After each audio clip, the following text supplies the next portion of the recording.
At 62, the journey from Manchester had been exhausting, but the anticipation of seeing her best friend after nearly a decade kept her steps light despite her fatigue. Her eyes scanned the crowd, searching for the familiar face. Though they had both aged, Evie knew she would recognize Diana instantly. They had been inseparable during their university years in the UK, and even though life had pulled them in different directions, Diana to Canada with her husband and Evie remaining in Manchester, they had maintained their bond through letters, phone calls, and occasional visits. "Evie! Over here!" The voice cut through the airport noise, and Evie turned to see Diana Clarkson waving enthusiastically. Despite her 61 years, Diana still had the energetic aura that had drawn Evie to her during their first meeting in the university cafeteria 4 decades ago. Her silver-streaked hair was styled in a fashionable bob, and her eyes sparkled with the same youthful mischief Evie remembered. "Diana!" Evie called back, quickening her pace. They embraced tightly, both women holding on as if making up for all the years spent apart. "Happy birthday, you old thing," Diana said, her voice muffled against Evie's shoulder. Evie laughed, pulling back to look at her friend. "Not until tomorrow, but thank you." "You look wonderful," Diana said, her eyes taking in Evie's appearance. "Retirement suits you." "You're one to talk," Evie replied, still creating art and looking as vibrant as ever. Diana linked her arm through Evie's as they began walking toward the exit. "The tattoo parlor keeps me young. My hands aren't as steady as they once were, but my clients say that adds character to their designs." They made their way to the train station adjacent to the airport, chatting animatedly about Diana's life in Montreal's Plateau area, where she had established herself as a respected tattoo artist after moving from the UK with her husband, now deceased. As they settled into their seats on the train, Diana said, "I can't believe it's been almost 10 years since Michael and I visited you in Manchester." Evie nodded, a shadow passing over her face. "Time slips away, doesn't it?" "I kept telling myself I'd visit sooner, but—" She trailed off, both women knowing what had held her back, the grief that had become Evie's constant companion since her daughter's disappearance 25 years ago. "How are you really doing?" Diana asked softly, squeezing Evie's hand. "The breast cancer is in remission," Evie replied, smiling faintly. "The doctor warned me not to get too stressed, says it's bad for my recovery." "Then this trip is exactly what you need," Diana declared, her tone brightening. "Your birthday, the music festival, what could be better?" "At our age, this might be the last time we do something this adventurous together," Evie remarked. Diana chuckled. "Speak for yourself. I plan to be causing trouble well into my 80s. They shared a laugh, and for a moment Evie felt the weight she'd carried for 25 years lighten slightly. "And how are you doing with everything else?" Diana asked carefully. Evie knew what she meant. "It's been about 3 months since I've had one of those waves. You know, when I can't help but start searching again." She sighed. "I'm trying, Diana. I'm trying to make peace with it, to keep Marissa in my heart without letting the grief consume me." "She would want that for you," Diana said gently. Evie nodded, swallowing the knot that formed in her throat whenever she thought of her daughter. Marissa had been only 10 years old when she disappeared during a concert in 1980. Despite extensive searches and investigations, no trace of her had ever been found.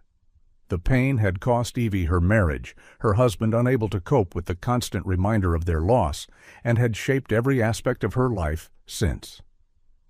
"Let's talk about something else," Evie suggested, forcing brightness into her voice.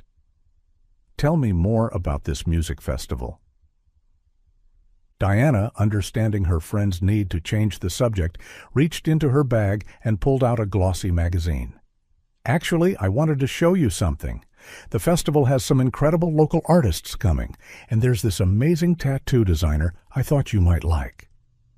She sat close to Evie and flipped open the magazine called Inked, turning directly to a page in the middle without Evie getting a clear look at the cover. The page displayed a series of intricate tattoo designs. "This one would look stunning on you," Diana said, pointing to a delicate floral pattern. Evie scoffed. "Me? With a tattoo? Look at my skin, Diana. I'm all wrinkles and sag now. A tattoo would just get lost in the fold." "Nonsense," Diana countered. "Some of my best clients are over 60, and besides, wouldn't it be wonderful to celebrate our friendship with matching tattoos? Something small and meaningful?" Evie considered the idea, surprised to find herself tempted. "Well, if anyone could make me look good, it would be you." "Exactly." "Let's be young again, Evie. Let's do something spontaneous." Evie smiled, examining the designs on the page. "I don't see anything here that speaks to me," she said finally. "Look through the rest of the magazine," Diana suggested, handing it to her. "Maybe you'll find something you like." As Evie flipped through the pages, she eventually turned back to the cover and gasped. The image showed a woman with extensive facial tattoos, piercings, and what appeared to be decorative horns. Her face was transformed into something almost otherworldly, with elaborate patterns covering every visible inch of skin.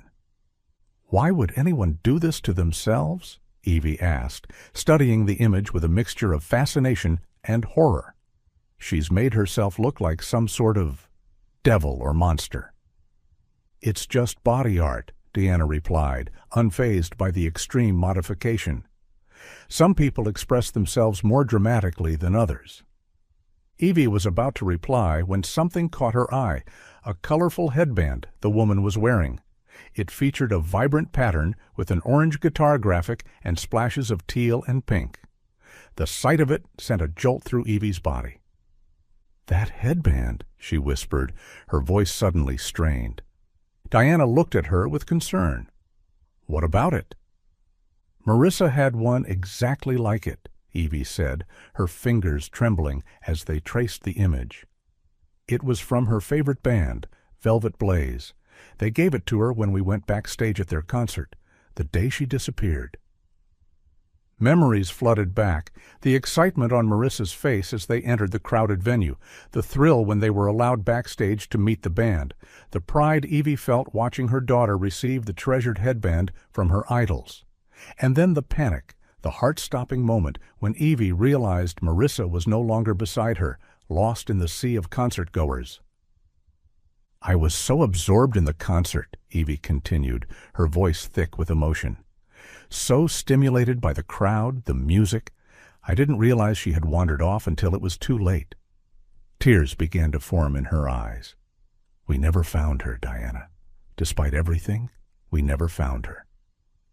Diana gently took the magazine from Evie's trembling hands and pulled her friend close. Evie leaned on Diana's shoulder, allowing the tears to fall freely. After a few moments, Evie composed herself and straightened up. "I'm sorry," she said, wiping her eyes. "We were just talking about letting go, and here I am, falling apart at the sight of a headband." "Don't apologize," Diana said firmly. "Emotions need to be released. Suppressing them isn't healthy." Evie nodded gratefully. "I don't know how I would have survived all these years without your friendship. You've been my rock, even from across an ocean." "That's what friends are for," Diana replied, squeezing Evie's hand. "And that's something to be grateful for, a friendship that has endured through everything life has thrown at us." As the train continued toward Montreal, Evie tried to push thoughts of the magazine cover from her mind, but the image of the headband remained, stirring questions and memories she had spent years trying to reconcile. They disembarked from the train at the station closest to Diana's home in the plateau. The late morning sun cast a gentle glow over the colorful row houses and tree-lined streets that characterized the neighborhood. Evie breathed in the fresh air, grateful for the change of scenery from her quiet life in Manchester. "It's not far from here," Deanna said as they began walking. "I hope you don't mind the short walk. I thought it would be nice for you to see the neighborhood." "Not at all," Evie replied, taking in the sights. Her luggage was minimal, just a single rolling suitcase and a small carry-on bag. Diana had assured her that anything else she needed would be available at the house. As they turned onto Diana's street, Evie noticed an unusual amount of activity. Several vans with network logos were parked along the curb, and people with cameras and equipment moved purposefully around the area. "What's going on?" Evie asked, gesturing toward the commotion. "Oh, it's for the music festival," Diana explained. "They'll be here all week. This morning, on my way to pick you up, I saw some of the performers and band personnel going into that penthouse-style loft over there." She pointed to a modern building at the end of the street. Looking beyond the media vehicles, Evie could see the festival setup in the distance, a sprawling array of stages, tents, and vendor booths spread across a large open field. "The festival grounds are just a short walk from my house," Diana continued. "It's one of the reasons I bought tickets. We can come and go as we please without dealing with parking or public transportation." They reached Diana's house, a charming two-story row home with a small garden in front. Inside, the space reflected Diana's artistic personality. Walls adorned with artwork, eclectic furniture arranged for comfort rather than convention, and natural light streaming through large windows. "Make yourself at home," Diana said, taking Evie's coat. "I'm going to hop in the shower and get ready for the day. Your room is upstairs, first door on the right if you want to freshen up, or just relax down here if you prefer." "I think I'll just sit for a bit," Evie replied, settling onto a comfortable sofa in the living room. "The journey's caught up with me." "Help yourself to anything in the kitchen," Diana called over her shoulder as she headed upstairs. "I won't be long." Alone in the living room, Evie noticed the inked magazine on the coffee table. Curiosity overtook her, and she picked it up again, turning to the article about the woman on the cover. The headline read, "Paisley Williams Tells Her Story." Several photographs accompanied the article, close-ups of various tattoos on the woman's body, each with its own meaning and story. Evie began reading, learning that Paisley Williams was 35 years old and married to Troy Maddox, the 45-year-old lead singer of a band called Glass Saints. According to the article, they were performing at the Montreal Music Festival this week. The interview delved into Paisley's motivation for her extensive body modifications. "Each tattoo represents a chapter in my journey," Paisley was quoted saying. "They were born out of years of heartbreak and betrayal, of being left by the person I loved most when I was young." Evie felt a pang of empathy as she continued reading. "I wear my pain like a trophy now," Paisley continued in the article.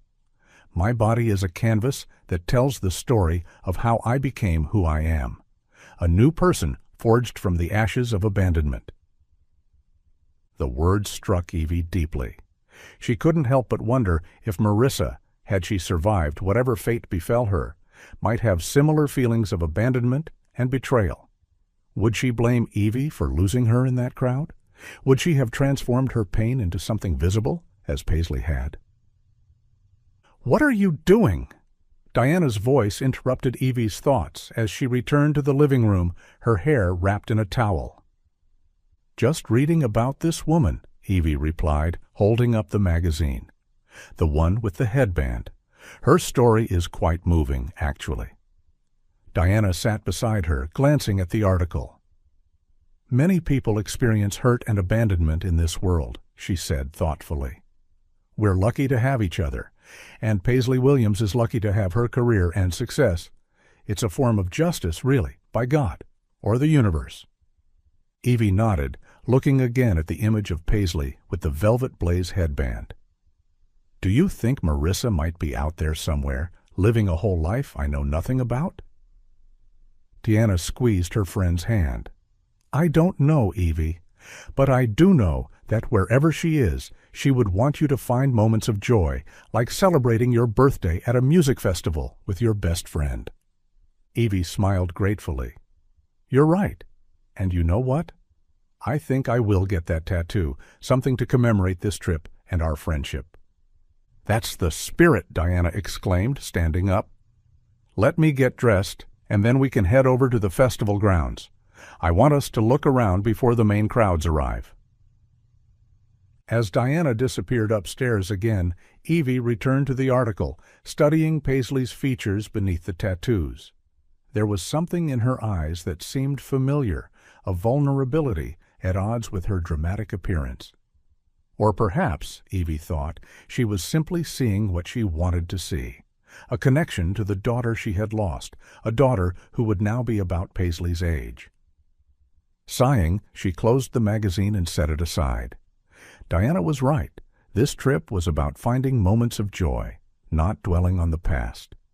When Diana returned, dressed in stylish but comfortable clothes suitable for a day at a music festival, Evie had composed herself. "Shall we go check out the festival?" she asked with forced brightness. "Absolutely," Diana replied, grabbing her bag. "I think you're going to love it." As they left the house, Evie took one last glance at the magazine on the coffee table. The image of Paisley Williams with her velvet blaze headband burned into her memory. The late morning sun cast a gentle warmth over the festival grounds as Evie and Diana made their way through the entrance. Colorful banners lined the pathways, showcasing the lineup of bands, activities, vendors, and sponsors. Evie noticed a large poster featuring Glass Saints, with Paisley Williams prominently displayed alongside her bandmates. "They're one of the headliners," Diana explained, following Evie's gaze. "They're scheduled to play tonight, but they're doing a small acoustic set this morning for the early arrivals." The festival was just beginning to come to life.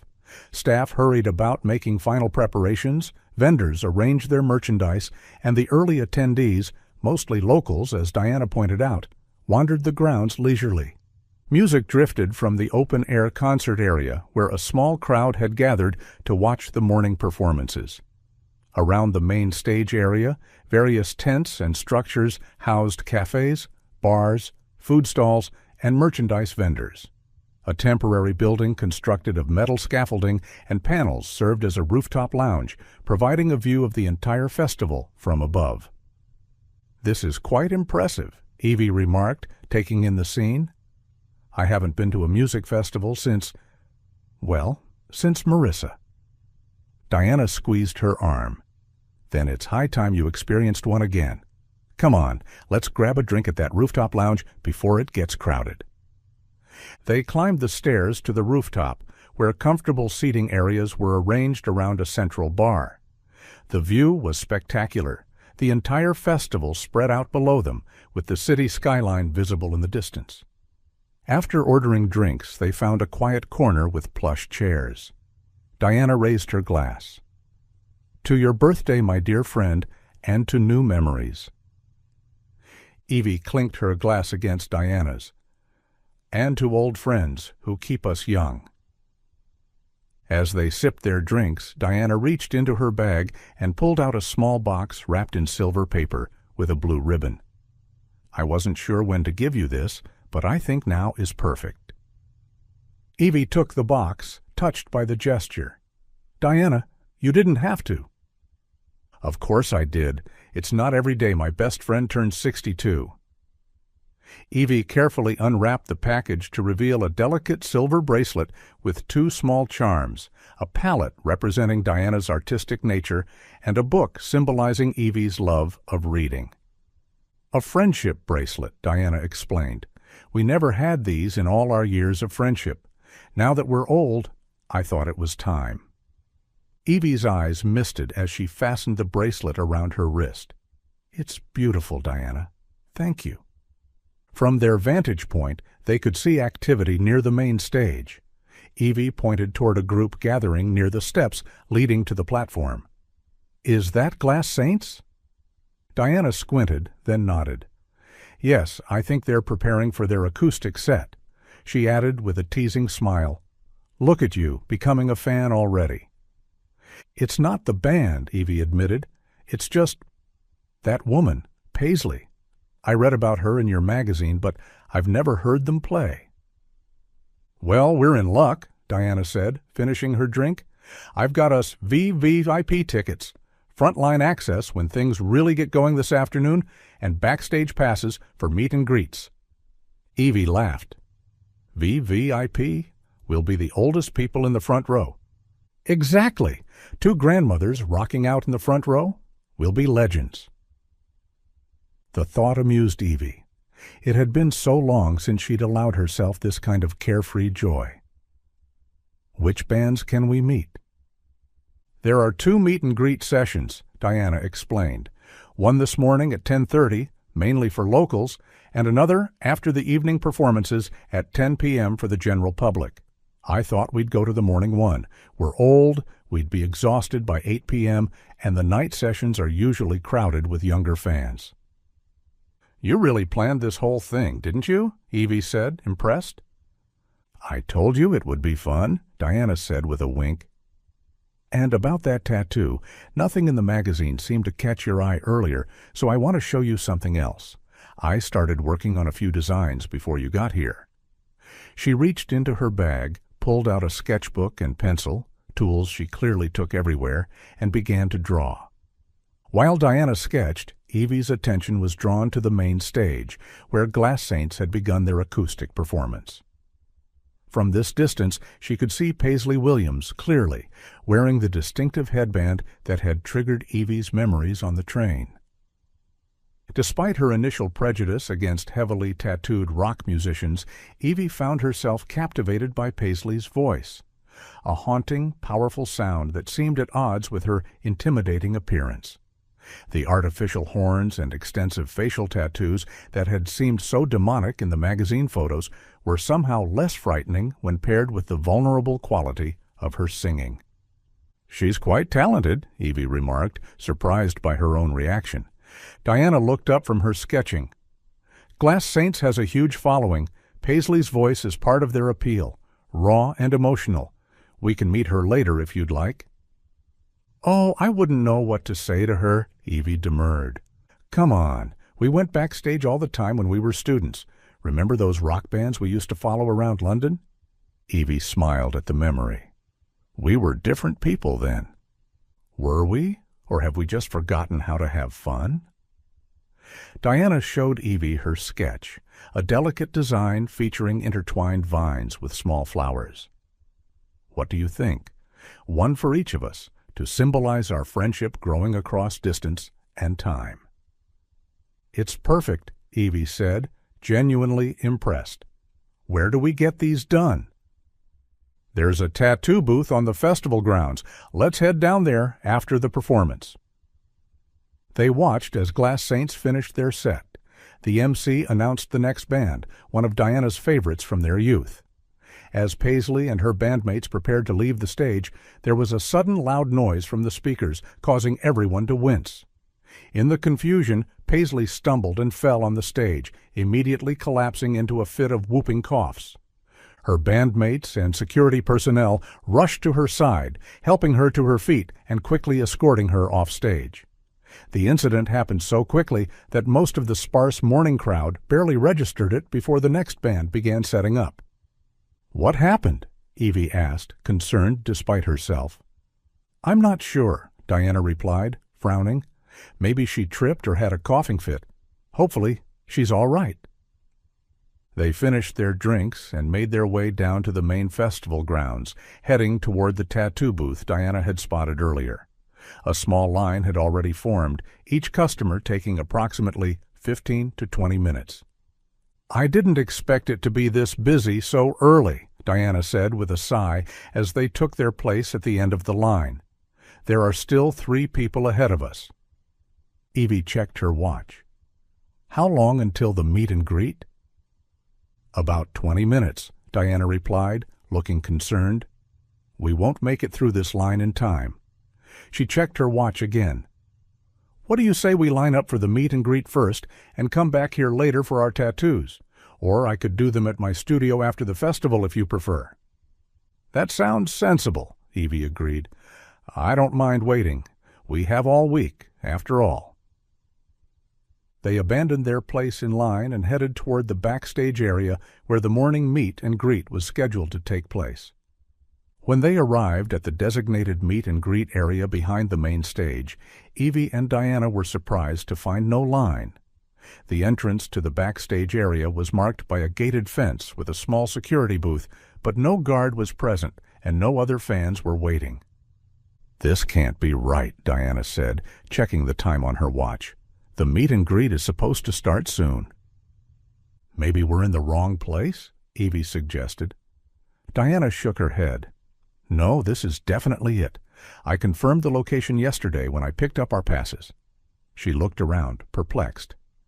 "Let me see if I can find someone to help us." While Diana went in search of assistance, Evie remained by the gate, gazing at the complex of temporary structures beyond. They looked impressively solid for festival constructions, more like actual squares than the tents she had expected. Staff members hurried back and forth, carrying equipment and supplies, preparing for the day ahead. As Evie watched, something caught her eye, a slight movement in her peripheral vision. Turning her attention to the far side of the backstage area, she noticed two figures moving furtively toward the back of what appeared to be a maintenance or storage building. One was a young woman she didn't recognize, but the older man, even from this distance, Evie was certain it was Troy Maddox, Paisley's husband. She recognized his distinctive stage outfit and the way he moved from watching him perform earlier. There was something secretive about their behavior, the way they glanced around before disappearing behind the building. Intrigued and slightly concerned, Evie pulled out her phone and activated the camera, zooming in as much as possible.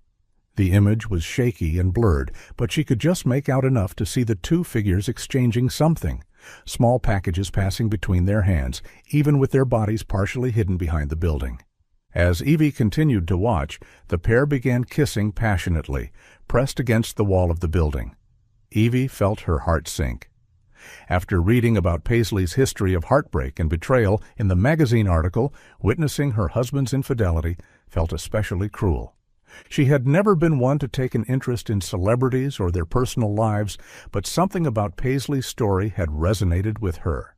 Perhaps it was the headband connection, or maybe it was simply that Evie understood all too well what it meant to have your life shattered in an instant. Quickly, she took a screenshot of what she was seeing, though the quality was poor due to the distance and the limitations of her phone's zoom capability. As she lowered her phone, she saw Troy and the woman separate. Troy opened a back gate for the woman to slip through, then checked his surroundings before heading back toward the main backstage area. For a brief moment, his gaze seemed to pass over where Evie stood, but she was too far away for him to notice her watching. "Diana!" Evie called, turning to share what she had witnessed, but her friend was nowhere to be seen. Confused, Evie looked around, finally spotting Diana returning with a security guard in tow.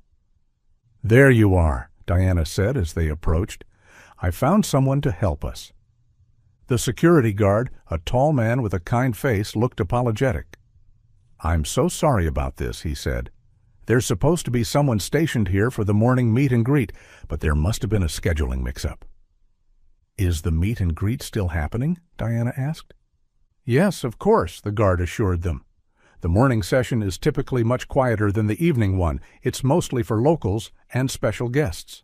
He reached for his radio. "Let me contact the organizer inside and see what we can do for you."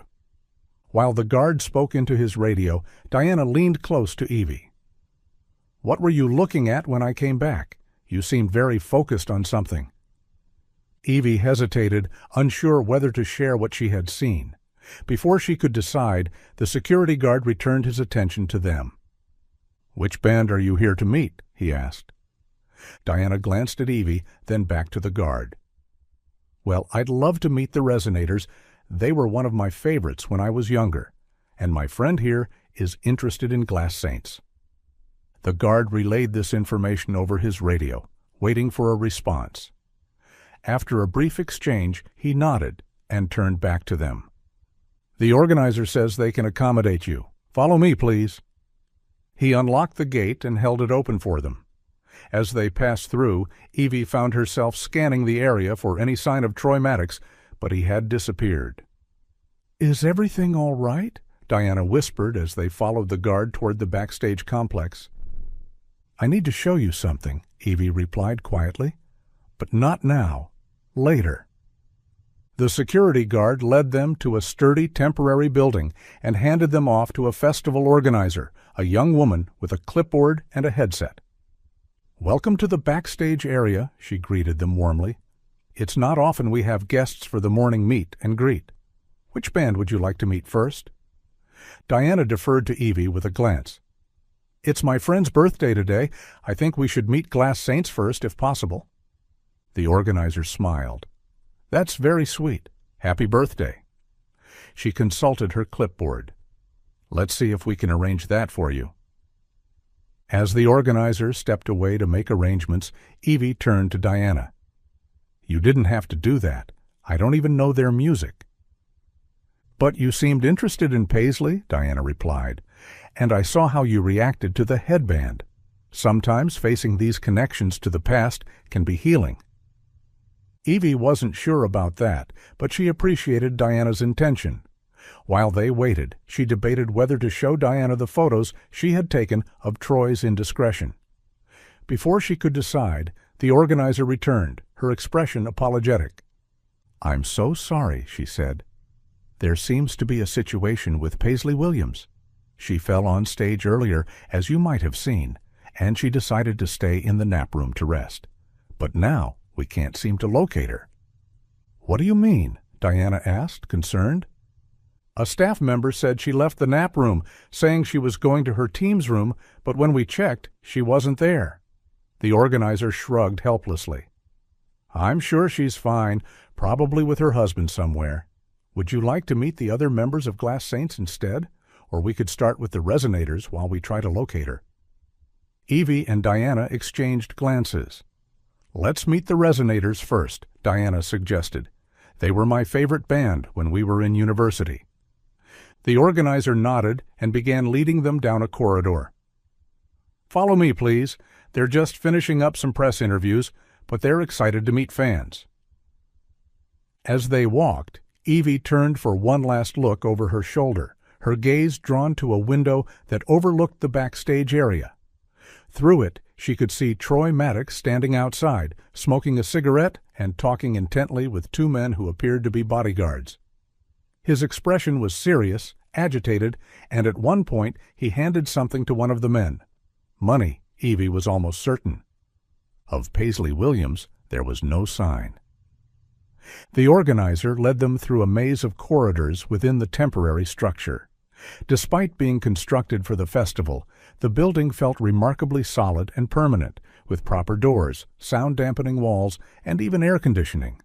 Signs indicated dressing rooms, media areas, and various technical spaces. "Here we are," the organizer announced, stopping outside a door marked with the Resonators logo. "They're expecting you."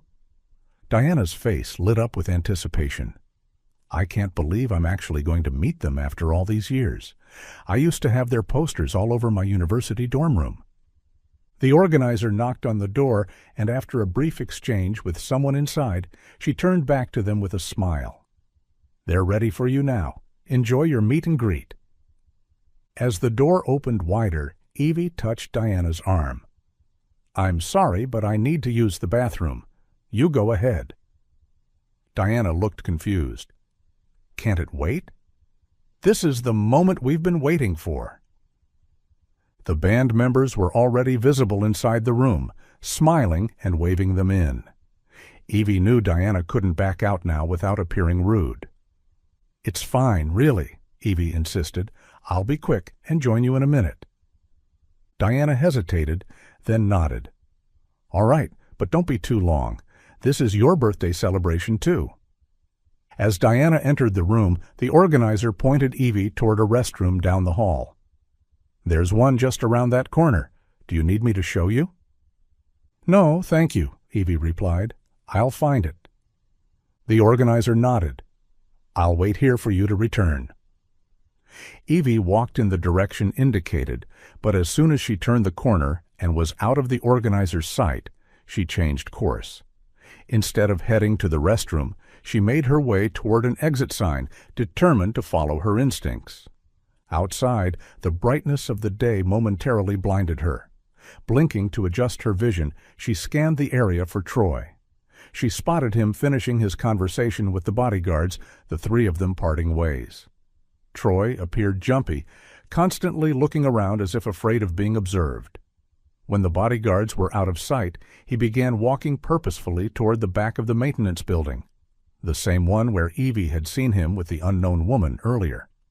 Making sure no one was watching, Evie followed at a distance. The noise of the festival, sound checks, vendors setting up, early attendees chattering, provided cover for her footsteps. Troy disappeared behind the maintenance building, and Evie approached cautiously, staying close to the wall. When she reached the corner, she peered around it slowly. What she saw made her blood run cold.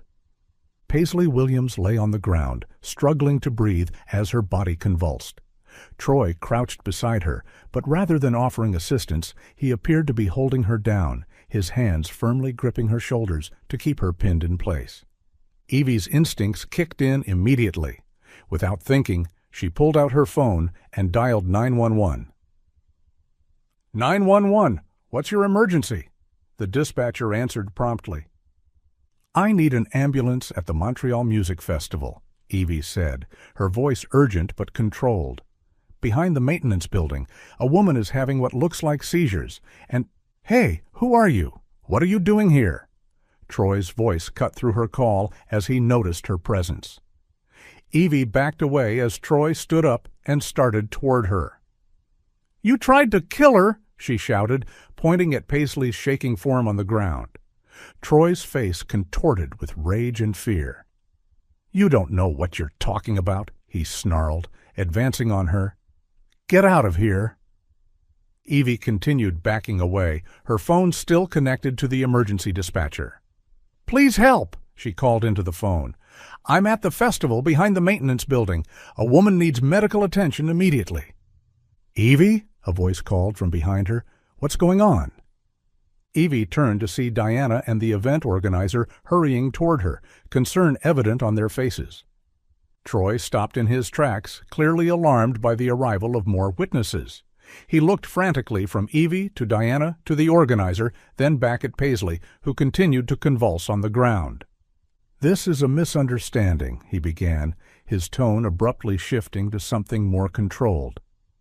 My wife is having an allergic reaction. I was trying to help her. The organizer reached for her radio. I'm calling security, she said, her voice firm. No, wait. Troy started, but he was interrupted by the arrival of 2 security guards responding to the organizer's call. What's happening here? One of them demanded. While Troy attempted to explain the situation to the security guards, Evie rushed past him to Paisley's side. The woman's face was swollen, her breathing shallow and strained, and her body trembled with involuntary movements, clear, unmistakable signs of anaphylaxis, instantly recognizable to Evie. Her daughter Marissa had once suffered from this too. She's having a severe allergic reaction, Evie announced, opening her purse. She needs epinephrine immediately. To everyone's surprise, Evie pulled out an EpiPen. I'm allergic to bee stings, she explained quickly. I always carry this. Without hesitation, she turned Paisley onto her side and administered the injection into the woman's thigh, holding it there for the required time before removing it. The effect wasn't immediate, but gradually Paisley's breathing began to ease, and the convulsions subsided. She coughed weakly, her eyes fluttering open. As Evie cradled the woman's head, she had her first close look at the headband that had triggered her memories on the train. Up close, there was no mistaking it. The exact pattern, the orange guitar graphic, even a small stain on one edge that Evie remembered trying desperately to remove all those years ago. A realization dawned on her, so shocking that she nearly dropped Paisley's head.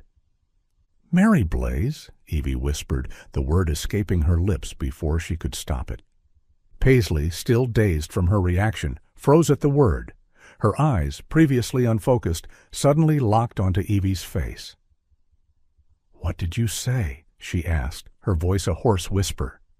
Evie pointed to the small stain on the headband.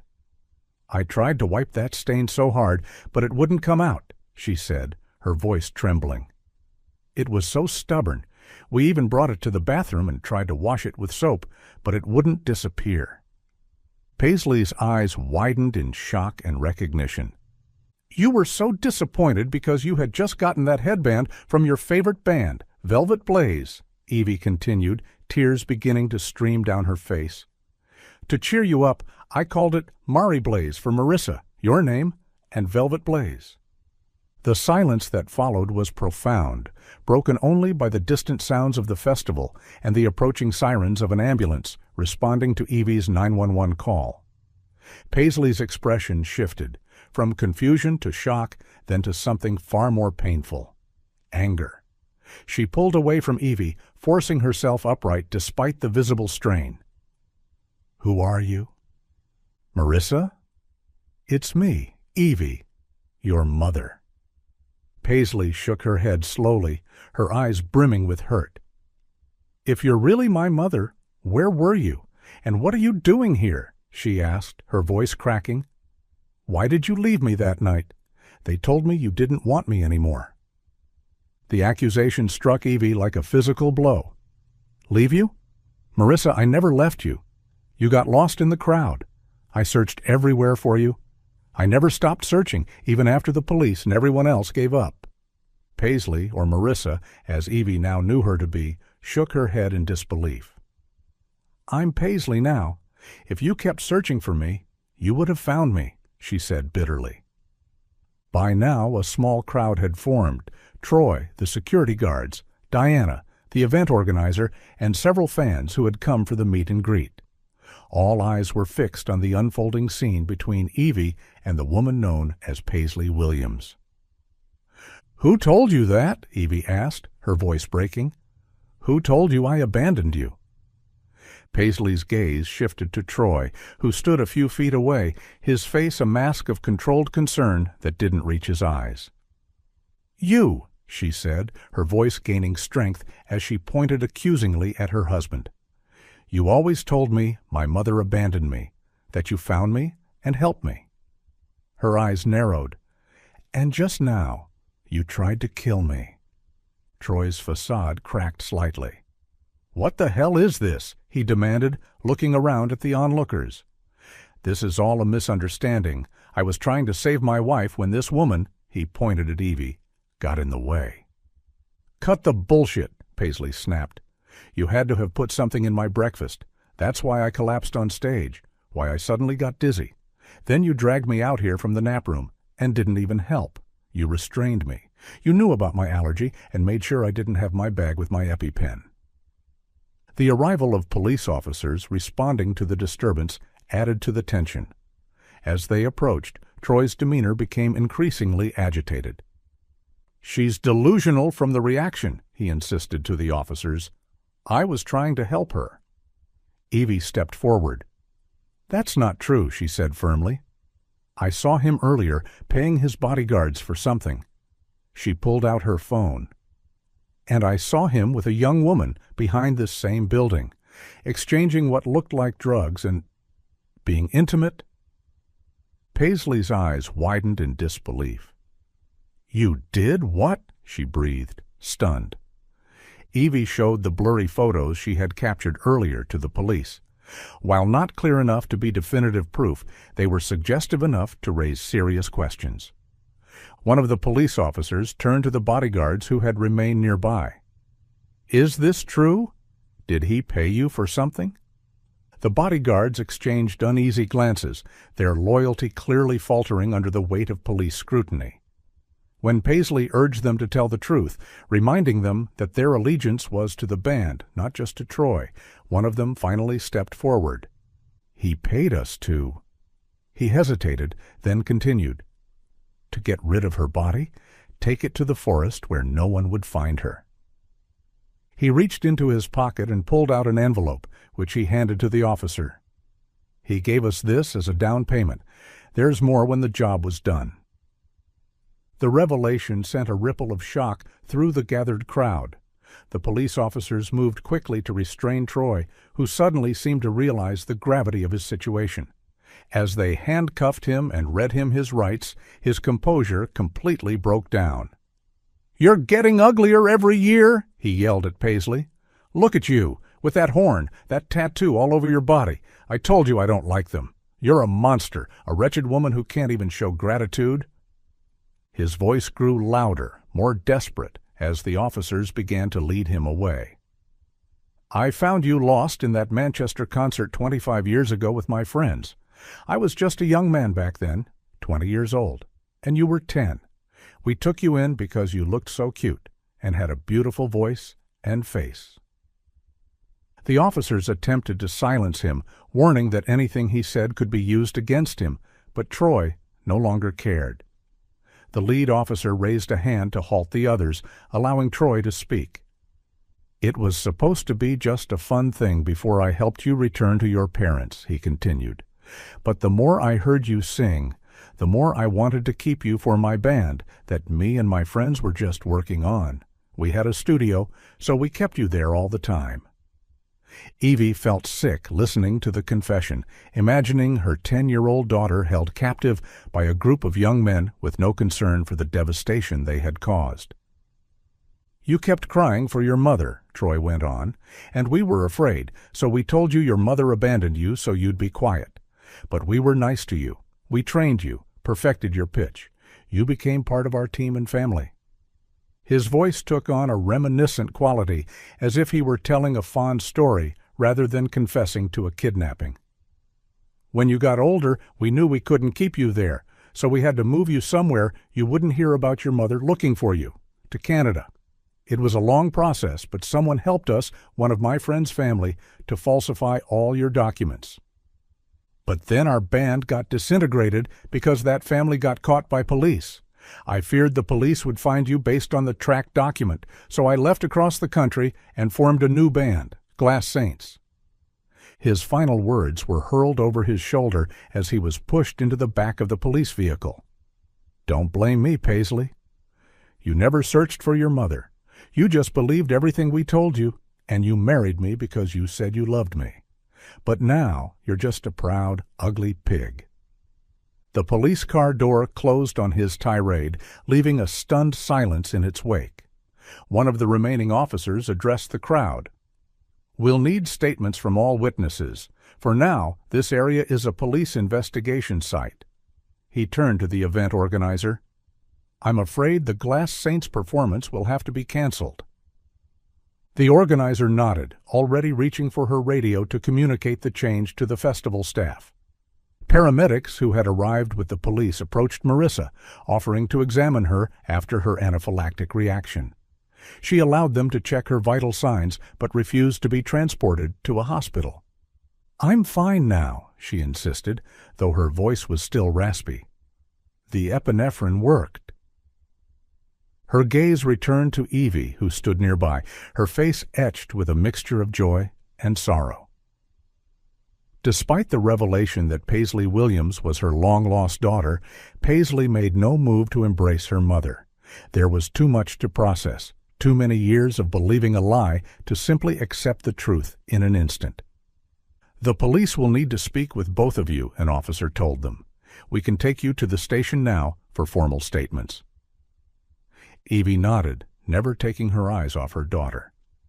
"Whatever you need." As they were escorted to separate police vehicles, Evie felt Diana's hand slip into hers. "I'll come with you," her friend said quietly. Evie squeezed Diana's hand gratefully. After 25 years of searching and hoping, she had found her daughter, but the reunion was far from the joyful scene she had imagined in her dreams. Instead, it was complicated by years of deception, pain, and the shocking revelation of Troy's attempted murder. As the police car pulled away from the festival grounds, Evie watched the crowd of onlookers through the window. There were more people now compared to the morning, though not as many as there would be for the evening performances. Some had their phones out, no doubt capturing the drama for social media. The story of Paisley Williams, her attempted murder, and the revelation of her true identity would be worldwide news by nightfall. But for Evie, the only story that mattered was the one she had been waiting 25 years to continue. The story of a mother and her daughter, separated by cruelty, but now, against all odds, reunited. The police station buzzed with activity as officers processed the case that had unexpectedly landed in their laps. Troy Maddox had been moved to the booking area while the other members of Glass Saints were being questioned as potential accomplices, though they appeared as confused by the day's events as everyone else. Evie and Diana were led to separate interview rooms, while Paisley was taken to a third. The stark, functional room where Evie found herself contained nothing but a table, 2 chairs, and a recording device. A female detective introduced herself as Sergeant Claire Moreau before beginning the interview. "Mrs. Harrow," she said, her English tinged with a French-Canadian accent, "I understand this is a difficult situation, but I need to ask you some questions about your daughter's disappearance." Evie nodded, her hands clasped tightly in her lap. "Of course." "You reported your daughter, Marissa Harrow, missing in Manchester, United Kingdom, in 1980. Is that correct?" "Yes," Evie confirmed. "She was 10 years old. We were at a Velvet Blaze concert. She just vanished in the crowd." Sergeant Moreau made notes as Evie spoke. "And you're certain that Paisley Williams is your daughter?" "Without a doubt," Evie replied firmly. "The headband she wears, it's the exact one Marissa had the day she disappeared. It was given to her by the band when we went backstage. There's even a stain on it that we couldn't remove." "And you recognize this stain?" "Yes, but it was more than that. When she had the allergic reaction, I recognized the symptoms immediately. Marissa had severe allergies to certain foods, particularly gluten and shellfish. I always carried an EpiPen for my own bee sting allergy." "And the nickname, Mary Blaze, can you explain that?" "It was something just between us," Evie said, a small smile softening her features at the memory. "After the band gave her the headband, she got that stain on it almost immediately. She was devastated. To cheer her up, I combined her name with the band's name. Marissa and Velvet Blaze became Mary Blaze. It was our little joke, something only the two of us knew." Sergeant Moreau nodded, making additional notes. "We'll need to contact the authorities in the UK, of course, and there will be DNA testing to confirm the relationship officially. But your testimony is compelling, Mrs. Harrow." She leaned forward slightly. "Can you tell me what happened today, from your perspective?" Evie recounted everything, from seeing the magazine on the train to spotting Troy with the unknown woman behind the maintenance building, to finding him restraining Marissa during her anaphylactic reaction. "I had no idea who she really was until that moment," Evie concluded. "I just knew someone needed help, and I happened to have an EpiPen." "That was fortunate," the detective observed. "From what the paramedics reported, your intervention likely saved her life." Evie's eyes filled with tears. 25 years of searching, and I found her by chance, only to nearly lose her again in the same moment." Sergeant Moreau's professional demeanor softened slightly. "Mr. Maddox has a history with law enforcement, though nothing as serious as kidnapping or attempted murder. There have been complaints from female fans about inappropriate behavior and some drug-related offenses, but insufficient evidence for prosecution." "What will happen to him now?" Evie asked. "With his confession and the testimony of the bodyguards, he'll face serious charges: kidnapping, falsifying documents, attempted murder. The investigation is just beginning, but he won't be free for a very long time." "And the others? The friends he mentioned who helped take Marissa?" "We'll be working with international authorities to identify and locate them. Your daughter's testimony will be crucial in that effort." The detective hesitated, then added, "Though I should warn you, Mrs. Harrow, that Ms. Williams, or Marissa as you know her, may not be entirely cooperative at first. 25 years of believing one narrative can be difficult to overcome." Evie nodded sadly. "I understand. I just want her to know the truth, even if she needs time to accept it." "There's one more thing," Sergeant Moreau said, her tone careful. Given Mr. Maddox's history and his comments about your daughter's appearance, we have reason to believe he may have been abusive throughout their relationship, possibly from the beginning when she was still a minor. This is something we'll be investigating thoroughly." The thought made Evie physically ill. Her daughter, her little girl, in the hands of such a man for 25 years.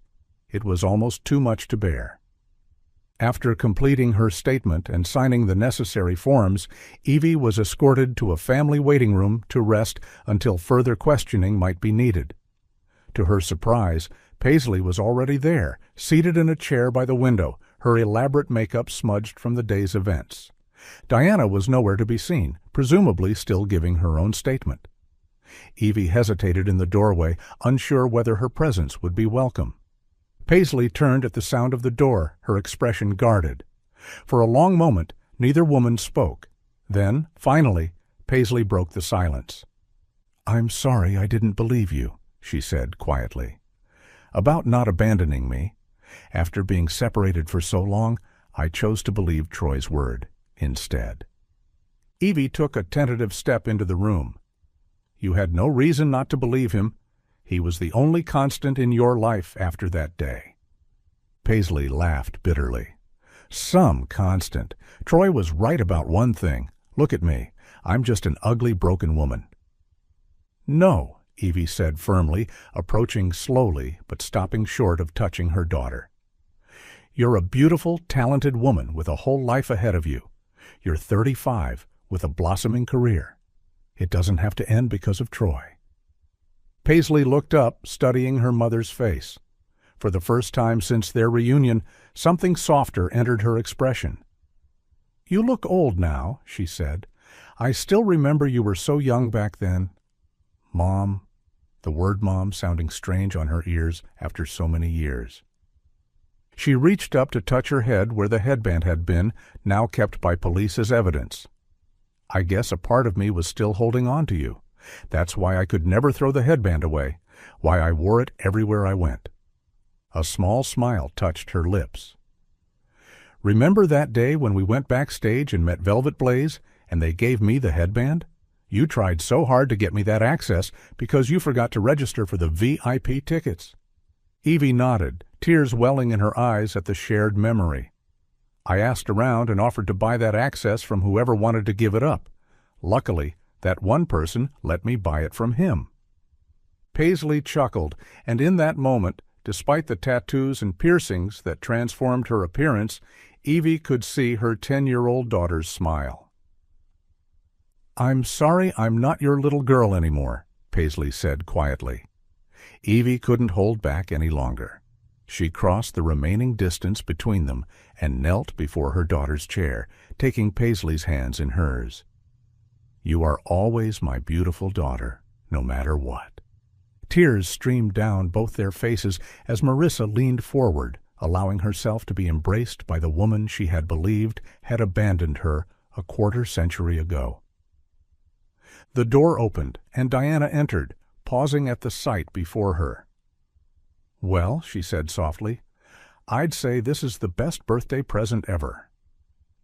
Evie looked up, her face wet with tears, but her eyes shining with joy. "The very best," she agreed. Diana approached them, placing a hand on each of their shoulders. "Life has a funny way of coming full circle, doesn't it? 25 years ago, you lost each other. Today, on your birthday, you found your way back together." Paisley pulled back slightly, looking from Diana to her mother with confusion. "It's your birthday today?" Evie nodded. "Yes, I'm 62 today. Diana and I came to Montreal to celebrate and attend the music festival."